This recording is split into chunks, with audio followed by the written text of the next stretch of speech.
Iran पर हमलों के बीच बहुत बड़ी खबर सामने आ रही है। इस्फहान में आईआरजीसी लड़ाकों पर हमला हुआ है। सरकार विरोधी लड़ाकू दस्ते ने आईआरजीसी पर हमला किया है। आईआरजीसी के काफिले पर सरेआम गोलीबारी की गई है। ये बड़ी खबर आपको बता रहे हैं। ईरान पर हमलों के बीच ये बहुत बड़ी खबर है। इस्फहान में आईआरजीसी लड़ाकों पर हमला हुआ है। सरकार विरोधी लड़ाकू दस्ते ने आईआरजीसी पर हमला किया है। आईआरजीसी के काफिले पर सरेआम गोलीबारी की गई है।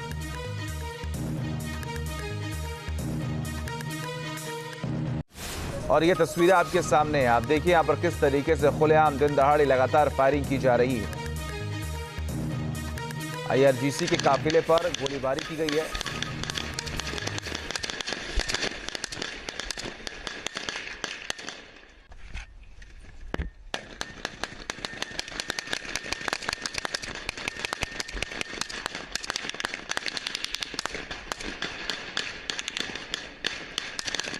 और हमारे साथ हमारे सहयोगी राहुल डबाज जुड़े हुए हैं। राहुल, ये तस्वीरें जो अभी इस वक्त हम देख पा रहे हैं, ये हैरान और परेशान करने वाली है, क्योंकि आईआरजीसी के काफिले पर खुलेआम दिन दहाड़े हमले हो रहे हैं।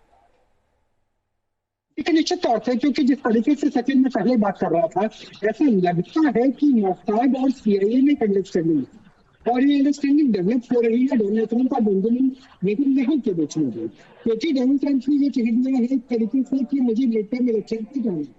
अगर 60 दिन से ज्यादा जंग चलती है तो कांग्रेस की अप्रूवल चाहिए। $200 बिलियन की अप्रूवल के लिए वो पहले चलती तो जा चुके। ऐसे में वो चाहते कि चीजों को जल्दी रैपअप किया जाए। और बेंजामिन नेतन्याहू चाहते हैं कि जो ड्रोन मैन्युफैक्चरिंग फैसिलिटी है, जो मिसाइल मैन्युफैक्चरिंग फैसिलिटीज है, उससे इतना ज्यादा नुकसान पहुंचाया गया कि कई सालों तक ना सिर्फ न्यूक्लियर प्रोग्राम बल्कि ड्रोन और मिसाइल की मैन्युफैक्चरिंग की कैपेसिटी भी कम हो सके। और यही वजह है साइंटिस्ट हो, न्यूक्लियर साइंटिस्ट हो, क्योंकि हमने कॉडो का जिक्र किया, इससे पहले नेतांश का जिक्र किया, ऑफिसर्स हो या फिर जो फैक्ट्रीज हो, उन्हें खासतौर पर टारगेट किया जा रहा है। क्योंकि इजराइल के लिए जो एग्जिस्टेंशियल थ्रेट है वो सिर्फ परमाणु बम नहीं है कि तेहरान के पास परमाणु बम है या नहीं है। तो अगर बहुत सारी मिसाइलें हैं, बहुत सारे ड्रोन्स हैं, तो वो भी हमने देखा किस तरीके से डिमोना से लेकर के तल अवीव से लेकर के हाइफा, एश्केलॉन, एस्ट्रोड, यरूशलेम और एलात समेत तमाम शहरों को, बड़े शहरों को निशाना बनाया जा रहा है। क्योंकि ज्योग्राफिकली बहुत बड़ा नहीं है, सिक्किम जितना ही है इजराइल, और इसलिए इजराइल की कोशिश है कि एक समय के अंदर इतना नुकसान पहुंचा दिया जाए ताकि उस कैपेसिटी को डेवलप करने में कई साल का वक्त लग जाए तेहरान के लिए। जी ठीक है, बहुत बहुत शुक्रिया तमाम जानकारी हम तक पहुंचाने के लिए राहुल। देखिए, तस्वीरें जो हैं ये हैरान करने वाली हैं, परेशान करने वाली हैं। इन तस्वीरों को आप देखिए किस तरीके से लगातार ताबड़तोड़ हमले हो रहे हैं। आईआरजीसी पर यह हमला हुआ है। आईआरजीसी के काफिले पर सरेआम गोलीबारी कर दी गई है।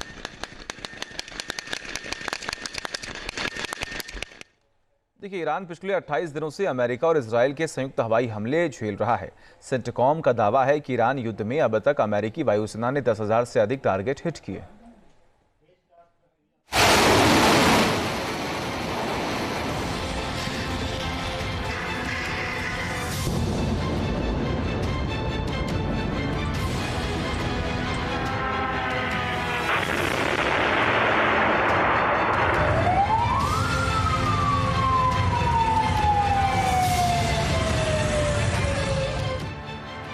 28 दिनों से अमेरिका और इजराइल के हमले झेल रहा ईरान क्या कमजोर पड़ने लगा है?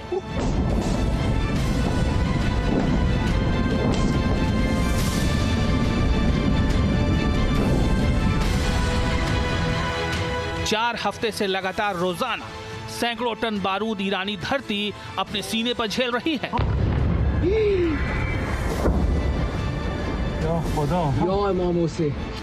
हर एरियल स्ट्राइक ईरान की ताकत को कमजोर कर रही है, आईआरजीसी के सैन्य संसाधन खत्म कर रही है।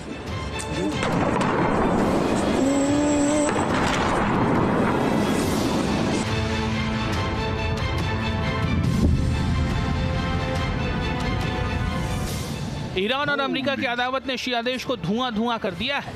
बदले के बारूद से तेहरान खंडहर बनता जा रहा है।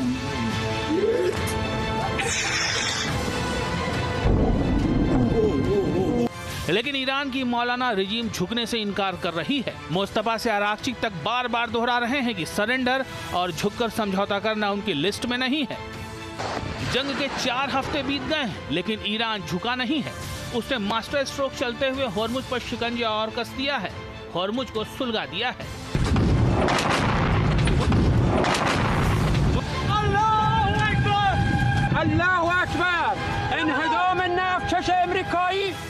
हॉर्मुज का समंदर नहीं खुला, अमेरिका आग बबूला।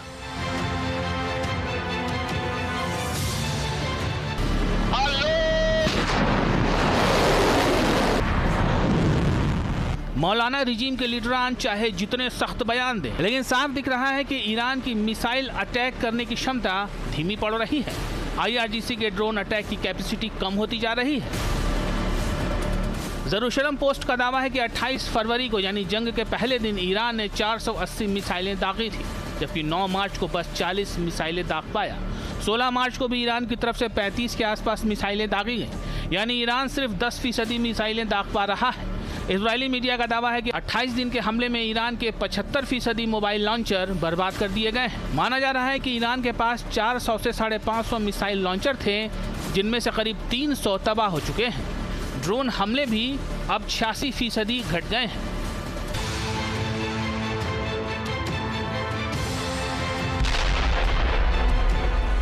अट्ठाईस दिनों की बमबारी के बाद ईरान अपनी बची खुची मिसाइलों और ड्रोन का इस्तेमाल कर रहा है। ईरान के ज्यादातर मिसाइल लॉन्च साइट तबाह कर दिए गए हैं। हालांकि IRGC का दावा है कि ईरानी मिसाइल लॉन्च साइट अंडरग्राउंड है।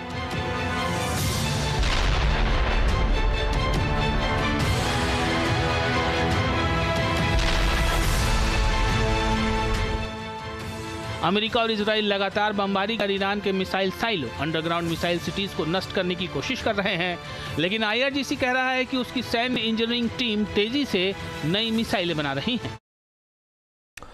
अमेरिकी सेना ने जारी की USS अब्राहम लिंकन की तस्वीर। ये बड़ी खबर। ईरान के खिलाफ ऑपरेशन में तैनात USS अब्राहम लिंकन है। सैन्य अभियान में मदद कर रहा USS अब्राहम लिंकन। आपको बता दें कि USS अब्राहम लिंकन, जो कि दुश्मनों के लिए काल माना जाता है, उसकी तस्वीर शेयर की गई है। एक और बड़ी खबर सामने आ रही है। अमेरिकी रक्षा मंत्री को ईरान ने चेतावनी दी है। यह बड़ी खबर आपको बता रहे हैं। ईरान ने मिसाइल पर लगाई है हेगसेट की तस्वीर और ईरान ने हेगसेट को गलतफहमी का शिकार शख्स बताया है।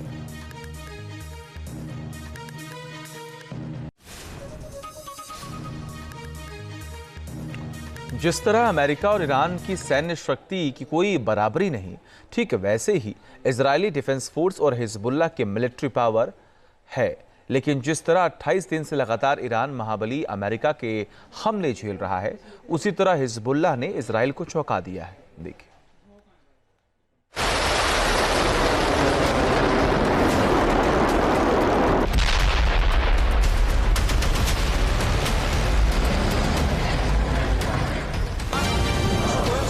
एक तरफ ईरान इजराइल और अमेरिका पर लगातार पलटवार कर रहा है, वहीं हिजबुल्लाह ने भी मोर्चा खोल रखा है। हिजबुल्लाह के लड़ाके कफन ओढ़कर IDF से दो हाथ कर रहे हैं।